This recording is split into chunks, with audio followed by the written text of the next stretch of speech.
É uma honra receber esse profeta, só falando assim, ô homem agendado, o homem tem agenda no Brasil e no mundo todo, graças a Deus, é o desvendador, interpretador de sonhos. Eu colo com ele e falo assim, Wendel, interpreta para mim esse sonho. Boa tarde, meu querido, é um prazer, uma honra te receber aqui nessa Shalom, boa tarde, Renato, boa tarde a todos. É um prazer estar aqui de volta. Graças a Deus. E para poder encontrar uma vaguinha na agenda desse homem, né? Nada melhor que a assessora, a Dani. Graças a Deus já arrumou uma vaguinha para poder o Wendel estar aqui desvendando tudo para a gente e falar um pouquinho sobre identidade. Eu já quero aqui já abrir essa pergunta aqui nessa pauta para todos nós aqui, Wendel. É o seguinte, como encontrar a nossa verdadeira identidade? Renato, o que acontece? A situação é a seguinte, hoje em dia não, sempre foi assim. Exemplo, eu pergunto para você, imagina que eu cruzei no corredor aqui do estúdio e pergunto para você, quem é você? Provavelmente a resposta que você vai me dar é, eu me chamo Renato. Qualquer pessoa aqui iria responder isso. E esse é um grande erro. Por quê? Porque de fato, se você parar para analisar, eu sou Renato, não fala da minha identidade, porque esse é o meu nome. Para que a gente possa descobrir a nossa real identidade, eu costumo chamar de identidade celestial, nós precisamos unir vários fatores. Fator número 1, nós precisamos entender que Deus criou o universo, criou todas as coisas. Como Criador e nós como criatura, nós precisamos partir desse pressuposto. Eu sou espírito, tenho uma alma e moro dentro de um corpo. Sim. Então, eu não sou corpo e tenho uma alma, eu sou espírito, baseado nas escrituras. Okay. Então, só que as próprias escrituras dizem que você e eu fomos selecionados, fomos escolhidos antes da fundação do mundo. Isso. Então, antes de você ter o nome de Renato, você já existia. Uau. Então, como que você vai descobrir sua verdadeira identidade se você está pautando a identidade que você tem, nós chamamos de identidade cultural.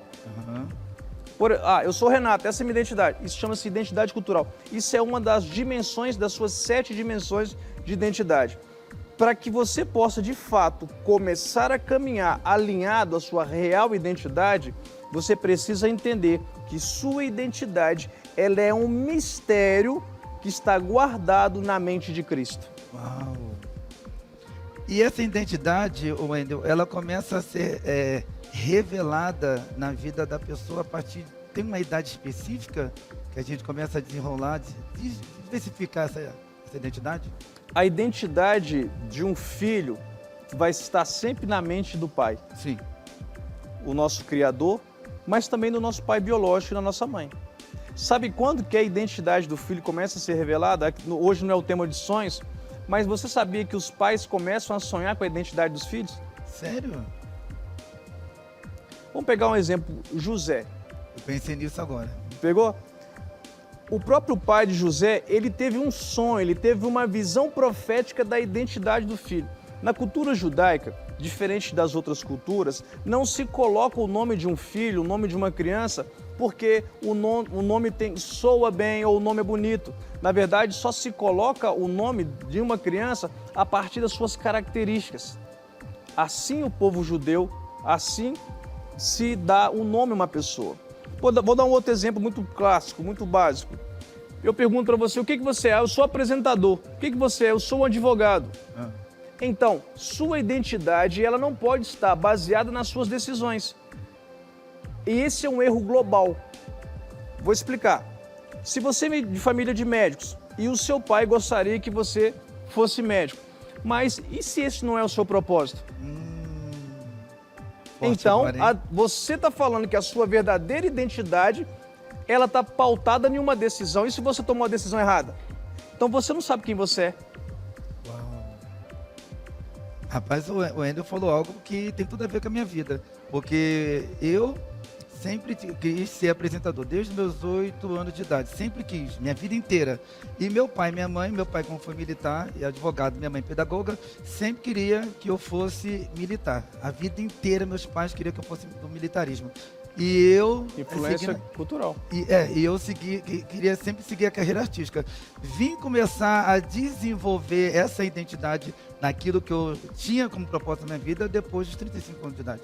Por quê? Porque no processo da sua infância, no processo da gestação, no processo da maturidade cultural, você sofreu uma grande influência. Sim. Influência geográfica, influência psicológica, Foi. influência teológica, Verdade. tá? Influência familiar. Existe um meio de Todos eram contra, todos. Tudo vai contra a sua verdadeira identidade. Verdade. Porque o bonito é você ser você. É. Só que você vai perceber, quando uma pessoa, Renato, ela não conhece a sua real identidade, ela vai sempre parecer uma outra pessoa. Por quê? Um dos fatores mais chaves, mais crucial da sua verdadeira identidade é a sua singularidade. Você tem que parecer uma pessoa a qual ninguém consegue encontrar nada parecido com você. Então, se eu olho para você e eu recordo de uma outra pessoa, isso mostra que você sofre uma influência. Então, você não, de fato está caminhando a sua verdadeira identidade. Uau! Forte aqui o bate-papo, hein? Agora, Wendel, a respeito do que nós estamos conversando, tem aquele pai, muitos pais, principalmente o sexo masculino, o homem, ele tem um costume, quando tem um filho homem, de fazer o filho o quê? Jogador de futebol.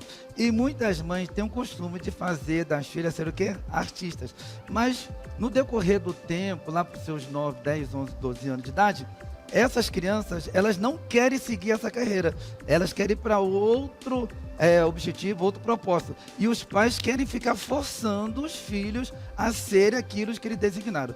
Qual que seria a palavra que você daria para todos os pais e as mães, a partir de agora, relacionada à identidade dos seus filhos?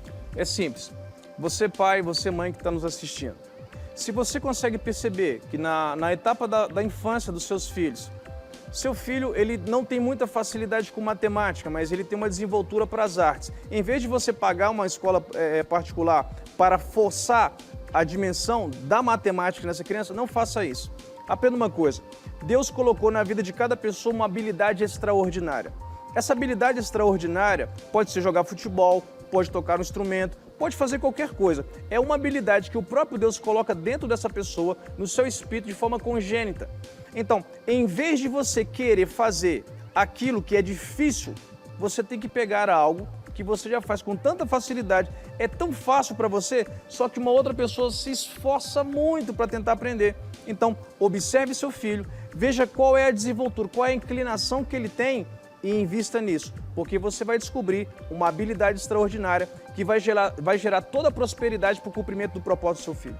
Uau, forte, hein? Muito interessante. Nós estamos falando aqui um pouco sobre o lado profissional de carreira, tanto da criança, do adolescente, até mesmo do adulto. E agora eu quero abordar um pouco a respeito dos dons. Tem pessoas que, por exemplo, no meu caso, eu acredito que o teu caso também, já nasceu com esse talento maravilhoso que é interpretar sonhos. Pensa num homem que interpreta sonhos como ninguém, é esse homem aqui, esse profeta reconhecido no Brasil e no mundo.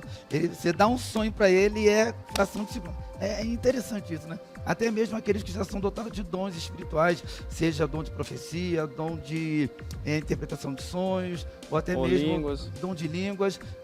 Como habilitar, como que essa pessoa ela pode desenvolver, já descobrindo a sua identidade como profeta ou como um estudioso, como que ela vai habilitar e saber diferenciar, usar esses talentos e dons dentro do seu ministério? Tá, vou voltar de novo na identidade. Sim. As escrituras dizem que nós somos cidadãos dos céus. Sim. Perfeito. Eu vou fazer uma pergunta para você. Se aqui nesse estúdio entrar um cidadão americano e ele está vestido como civil, Sim. o que você consegue observar, qual é a característica, o que essa pessoa expressa, que logo você vai entender, esse é um americano. O idioma. Verdade. Ele vai começar a falar inglês e você vai remeter, peraí, esse americano é inglês, correto? Não é daqui. Não é daqui. Sim. A primeira coisa que todos nós precisamos entender é que como cidadão dos céus, nós também temos um idioma. E esse idioma é o idioma celestial. É uma linguagem espiritual que quando você utiliza essa linguagem, que é o dom, sua mente fica infrutífera. Só que o fato da sua mente ficar infrutífera, ela é infrutífera por quê? o que é espiritual não pode cogitar, não pode entrar em acordo com o que a sua mente consciente tem como argumento. Deus, ele é tão sábio, tão criado, tão inteligente, a magnitude da sabedoria se encontra em Cristo, que Deus fez o quê? Vou te dar um idioma para que o seu espírito fale, mas que a sua mente não venha entender, porque eu não quero que os seus paradigmas, não quero que a sua cultura, eu não quero que nenhuma influência que foi instalada em você desde a sua infância possa deturpar a comunicação que eu quero te entregar. E a partir desse trabalho, seu cérebro, seu coeficiente, ele começa a entrar em um outro nível. E aí a sua mente começa a receber uma informação divina através do espírito de sabedoria e de revelação, da qual você começa a enxergar de fato tudo a seu respeito. Veja como é que Deus nos ama. Nossa, a misericórdia de Deus tem sido grande, muito grande mesmo em nossas vidas. Como nós estamos aqui abordando um tema muito pertinente que fala sobre a nossa identidade, aquilo que nós somos aqui na Terra, aquilo que nós somos no mundo espiritual, eu quero também falar algo sério também, Wendel, sobre a pessoa que não sabia a sua real identidade. Aí ela foi no seminário, foi no congresso, descobriu, né, qual que é a sua verdadeira identidade. Ela começou a exercer, deixa eu me arrepiar só em lembrar, começou a exercer esse chamado, mas só que ela parou. E eu acredito que tem pessoas que estão nos assistindo agora que tem um chamado, que tem uma identidade e parou por algum objetivo, algum propósito, se entristeceu pelas as lutas, as aflições que tem passado no dia a dia. Qual que seria a palavra, qual que seria a palavra que você deixaria para todas essas pessoas que têm um chamado, que têm uma responsabilidade e estão com essa identidade travada, parada e não estão exercendo mais essa função? A palavra que eu tenho para você é o seguinte: Deus, ele não chamou você para operar no âmbito da alma. Deus não chamou você para operar no âmbito das emoções. Se você decide hoje nessa tarde, eu não sei onde você vai estar assistindo, se é tarde, se é noite, se você decide hoje cumprir o seu verdadeiro propósito a partir do seu espírito, você vai entender algo. Você não tem que caminhar, eu estou triste, eu não vou ter que fazer. Pelo contrário, você tem que permitir que a sua alma, ela se sujeita ao seu espírito. Seu corpo sujeita a sua alma sujeita seu espírito. Seu espírito, ele tem que sujeitar o Espírito Santo. Então, para você que está triste, para você que está desanimado, para você que está fraco, deixa eu lhe dizer algo. Se a direção que você está indo está te fazendo feliz em meio à batalha, continua seguindo. Por quê? Se você quer descobrir qual que é a bússola do seu destino profético, é a resistência. Davi, ele estava indo para uma situação e ele observou um cenário onde havia um gigante que ele estava afrontando o povo de Israel. Davi, ele tinha opção, ele não tinha nada a ver com aquela confusão. Só que essa é a diferença de você estar no lugar certo, na hora certa e entender a oportunidade certa. Verdade. Há momentos que Deus vai colocar você e eu em lugares onde está um caos, está um problema. E você sabe que os seus dons, suas habilidades é compatível para solucionar esse problema. Naquele exato momento, Davi não tinha problema nenhum com Golias, mas ele faz a seguinte pergunta. Quem sabe fazer pergunta tem sempre a resposta certa. Qual é a recompensa para quem matar esse incircunciso? Muitos de vocês olham problemas da forma errada. A partir de hoje, pense o seguinte: esse problema que eu estou enfrentando, se eu solucionar ele, qual é a recompensa que eu vou ter? Quando Davi ele olhou para Golias, ele viu uma grande porta de acesso a ter um casamento, a morar no palácio, ainda tem isenção de imposto para sua família. Rapaz, esse homem tem cada resposta que a gente fica assim, boca aberta com tudo que ele fala aqui nessa tarde. Mas mediante aos obstáculos da vida, aquilo que você está falando, deu até o exemplo aqui de Davi, sobre as opressões, a oposição que Davi estava enfrentando, assim como muitos outros na Bíblia, Jeremias, José, nós temos enfrentado no dia a dia. Como distinguir, como que a gente consegue separar as lutas diárias que a gente tem enfrentado e ter força e ânimo para não desistir, porque não é fácil. Eu acredito que você está nos assistindo aí, deve estar assim, Renato, é a pergunta que eu quero fazer para o Wendel, porque eu tenho chamado, eu sei da minha identidade, eu sei da minha responsabilidade, mas só que eu estou querendo parar, estou querendo desistir. E essa pessoa sabe da sua função e ela não quer desistir. Como? Eu sei que você exerce assim, aquela palavra profética. Você só vai cumprir o seu propósito se você for caminhar no Espírito. A única forma de você solucionar as suas dores emocionais, seus problemas físicos, mentais, é se você aprender a usar essa linguagem, essa arma espiritual que Deus lhe deu, que é a linguagem sobrenatural. Isaías capítulo 28, a partir do versículo 12, vai dizer que para você experimentar paz, você tem que orar em línguas. Por exemplo, vou falar algo particular meu. Tem um período. Eu ouvi essa palavra em orar em línguas ontem. Cara, parece até uma coisa de Deus aqui. Meu apóstolo chegou e falou assim, nós vamos fazer uma vigília agora, sexta-feira, ele falou ontem para mim, e disse assim que vai ter um período que os obreiros, juntamente com os irmãos, vão ficar orando em língua. Tem um período, eu queria que você explicasse Perfeito. pra gente. Traz solução, resolve algum problema? Perfeito. Existem 3 armas que se você utilizar a partir de agora, enfim, eu não oro no Espírito. Fica tranquilo que eu vou te mostrar uma forma de solucionar o seu problema. Todas as vezes que você estiver num conflito, você vai perceber que você alinhou a sua mente com uma mentira. Vou dar um exemplo simples. Você está com um problema e você acha que esse problema não vai solucionar. Se vier na sua mente que esse problema não tem uma solução, você acabou de alinhar a sua mente com o inimigo da sua alma. Porque nós podemos todas as coisas em Cristo. A nossa força está no Senhor.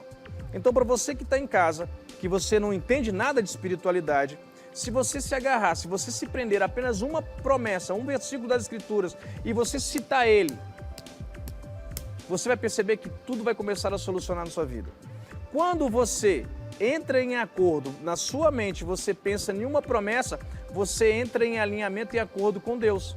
E o que acontece? Seus problemas começam a ser solucionados. Uma outra situação, o mal entrou em toda a humanidade através da boca, através de um fruto. Então, se você decidir jejuar, passar períodos aonde, porque o jejum você está humilhando a sua alma. E quando você se humilha perante a Deus através do jejum, Ele te exalta. Então, se você usar as promessas das Escrituras, se você jejuar, eu digo para você, e pode anotar, se você começar aqui agora, você tem um problema que você acha que não tem jeito, esse problema ele pode ser solucionado entre 3, 7, 21 ou no máximo 40 dias. Porque esses são os períodos de jejum. Vai ter problemas que vão te exigir muito mais tempo, porque há castas de demônios que só saem com jejum e oração. Significa que você está batalhando contra um problema geracional. Não é um problema da sua geração, é um problema das gerações passadas, mas que até o dia de hoje se encontra vigente. Então você se levanta para batalhar contra isso. Entendi. E o Wendel, vou fazer uma pergunta também. Problemas espirituais a gente resolve espiritualmente. Problemas financeiros, como que é resolvido? É resolvido jejuando ou é resolvido a gente abrindo a mão mesmo e ofertando dentro da casa de Deus, fazendo votos e propósitos? Porque o que a humanidade tem enfrentado ultimamente é uma crise de ansiedade muito forte, né? Por quê? Por causa da situação que a gente tem enfrentado no nosso país financeiramente. E muitas pessoas que eu tenho visto aí no Brasil afora jejuando para Deus prosperar a sua vida. Eu falei assim, gente, jejum para trazer prosperidade? É certo isso? Se eu não me engano, pelo que você acabou de falar, caixas de demônios saem com oração e com jejum. Agora, como que resolve o problema financeiro, que é o que a população precisa? Isaías 58, capítulo 58, a partir do versículo 6, diz qual é o jejum que ele escolheu. Só que ali aparece uma parte do jejum onde manda você alimentar e você cobrir o nu. E você dá guarita a uma pessoa desabrigada. Isso fala de prosperidade. Então, de fato, quando você jejua, você desata o espírito de prosperidade. Então, quer dizer que o jejum também é uma das ferramentas que desata e atrai a prosperidade na minha vida. Quando você começa a jejuar, todas as suas mazelas da alma começam a manifestar. Só que também toda a parte positiva que Deus colocou no seu espírito também começa a manifestar. Então você fica muito mais sensível à necessidade de uma outra pessoa. Então você desata um coração generoso. E aí é onde que você entra para ofertar. Agora, é claro que existem muitos segredos para prosperar. O maior segredo da prosperidade é: se eu solucionar o problema de uma pessoa, Deus abre 7 portas para mim. Fica a dica. Mas é um gênio mesmo, né? E então quer dizer que eu, um exemplo, se eu chegar em casa hoje, eu posso dobrar meu joelho à meia-noite, a oração, aquele propósito da oração da meia-noite, e mentalizar num pedido que eu tenho e fazer aí uns 5, 7 minutinhos de oração em línguas constantemente. Você tem que orar até sentir paz. Você tem que sentir Mas a é aquelas atmosfera. pessoas que não têm coordenação. Ou eu vou pensar e fazer minha oração, ou eu vou orar em língua. Porque tem pessoas que não conseguem ter essa Tem que coordenação. praticar, por isso que tem que praticar. exercitar seus sentidos. E para quem não ora em línguas ainda, pode ficar glorificando, glória, glória, glória. Ela vai pegar uma promessa e vai ficar recitando essa promessa. Por Dá exemplo, dá um exemplo. uma palavra muito simples e é muito poderosa. Muito simples não, muito poderosa. Eu tô com problema de saúde. Decreta sobre o seu corpo, a parte do seu corpo, que haja luz. Por quê? Se um órgão do seu corpo ele está com um tipo de problema, ele está vibrando em uma frequência contrária. Exemplo, o câncer. O câncer é uma célula anarquista que está batalhando contra o próprio corpo. Isso chama-se rebeldia. Então você pode decretar sobre aquela parte do seu corpo que haja luz. Entendi. Então quer dizer aí, ó, pessoal, fica a dica para vocês, porque não é sempre que esse profeta está aqui conosco não, porque ele é muito agendado. Fica a dica para vocês dobrar o seu joelho a partir de hoje, mentalizar aí, começar a orar em línguas e mentalizar no teu propósito, porque Deus vai trazer a existência. E falando também, porque há um poder muito forte nas nossas palavras, quando a gente cita palavras proféticas de bênçãos e também um poder forte a respeito quando a pessoa fala mediante palavras de maldição. Gostaria até que falasse sobre isso também um pouco. Uma palavra positiva, ela é muitas vezes superior a uma negativa. Sim. Todas as vezes que você falar, eu não consigo, eu sou fraco, eu sou pobre, você está tomando o nome de Deus em vão. Porque o nome de Deus é eu sou. A próxima vez, você tem que fazer uma lista do que eu não posso e arranca esse eu não posso. Você pode todas as coisas em Cristo Jesus. E o que você tem que fazer? Saber que existe o jejum de palavras? E o jejum de silêncio, ele tem muito mais poder que muitos outros jejuns. Você pode decidir ficar 7 dias sem reclamar de nada. Pega uma borrachinha dessa de dinheiro e coloca no braço. Toda vez que você murmurar, você puxa e solta. Pode sentir a dor. E você vai perceber o quanto que inconsciente você reclama por tudo. A partir do momento que você começa a agradecer, você vai perceber que tudo começa a desatar na sua vida. Tudo, tudo, tudo, tudo. Meu trabalho está difícil. Obrigado, Deus, porque eu tenho o melhor trabalho do mundo. Imagina uma pessoa que não tem trabalho. Verdade. Eu tenho a melhor família do mundo. Obrigado, Deus, porque eu tenho a melhor família do mundo. Porque tem gente que nem família tem. Verdade. Quando nós começamos a agradecer pelo que nós temos, Deus fala assim, perfeito. Se você é grato pelo que você tem, perfeito, vou te dar mais. Amém. Esse é o segredo. Eita, esse é o segredo. Então, para nós fecharmos aqui agora com chave de ouro, eu quero que nós falamos aqui nessa tarde bastante sobre identidade, a verdadeira, real identidade daquilo que você precisa para a sua vida, desatar, desabrochar no teu coração. Eu quero que você deixe aquela mensagem poderosa para todos que estão nos assistindo aí, Wendel. Nós estamos vivendo um tempo muito profético, um tempo muito especial. Talvez você não saiba, mas nós entramos no ano que é chamado o ano 5784. Desde a perspectiva hebraica, esse ano ele tem uma figura em hebraico que é de uma porta. Esse é um ano que Deus tem uma porta aberta para você. Só que essa porta aberta também revela que existem muitos adversários. Nós estamos na década de 80, que remete a uma boca. Então, tudo que você falar é o que você vai viver. Quer mudar a sua vida? Fale as palavras certas. Quer fechar alguma porta que talvez não precisava estar aberta? Cuidado com as suas palavras. Então, se você quer viver o melhor ano da sua vida, aprenda a se comunicar da forma perfeita. Mas, lembrando, esse é um tempo que o inimigo da sua alma vai usar de qualquer forma a interferir na comunicação para trazer confusão. Só uma observação, Wendel. Aquela palavra que muitas pessoas falam, otário, é uma palavra de maldição? Moleque também? Não pode ser lançado, falado por nada, nem brincando. A Bíblia fala que se você chama seu irmão de tolo, você pode ter o final da sua vida, da eternidade, no lugar que você não quer ficar. Eita. E os amigos falam, e aí, moleque, pega essa pipa aí, moleque. Não pode falar também. Na verdade, isso é uma cultura inferior, não é uma cultura superior. Deus nos chamou para fazer parte, ser representantes dos céus aqui na terra. Por isso que você vai perceber, um pobre não pode ser um representante dos céus. Porque Jesus, quando ele morreu, os seus discípulos não tinham como colocar, não tinha um lugar para colocar o corpo do seu mestre. O que ele precisou? De um discípulo que era rico e tinha uma posição de governo. Porque os pobres não cuidam do corpo de Cristo. Rapaz, que show aqui de palavra que nosso amigo profeta Wendel Medina nos trouxe aqui nessa tarde. Eu me sinto muito lisonjeado mais uma vez poder ter te entrevistado, poder você estar aqui conosco. Eu quero te pedir com todo carinho, você deixe seus contatos, redes sociais, quiser falar de algum evento que você vai estar participando, fazendo aí nos próximos dias, pode ficar à vontade. Pô, a nossa rede social é o Wendel Medina 12. Você colocar lá, vai aparecer. No dia 9, no dia 10 de dezembro, nós vamos ter lá em Alphaville o nosso treinamento A Batalha pelo Destino. É onde nós demonstramos de fato que toda a batalha que você sofreu desde a gestação, desde a época quando você começou a ser gerado no ventre da sua mãe e tudo que você vive hoje, tudo tem um porquê e tem um para quê. Sem essas informações, você pode estar nesse exato momento batalhando contra a pessoa que ela está aliada com você e você acha que ela é sua inimiga. Então, eu quero te fazer esse convite para o dia 9 e para o dia 10 de dezembro em Alphaville, tá conosco na Batalha pelo Destino. E já fica a dica, porque todos os eventos desse profeta aqui, ó, lota e esgota assim muito rápido. Wendel, sem palavras, meu amigo, muito obrigado. Obrigadão, pelo eu que carinho, agradeço. Tá? Até a próxima, se Deus quiser. Até a próxima. Beleza?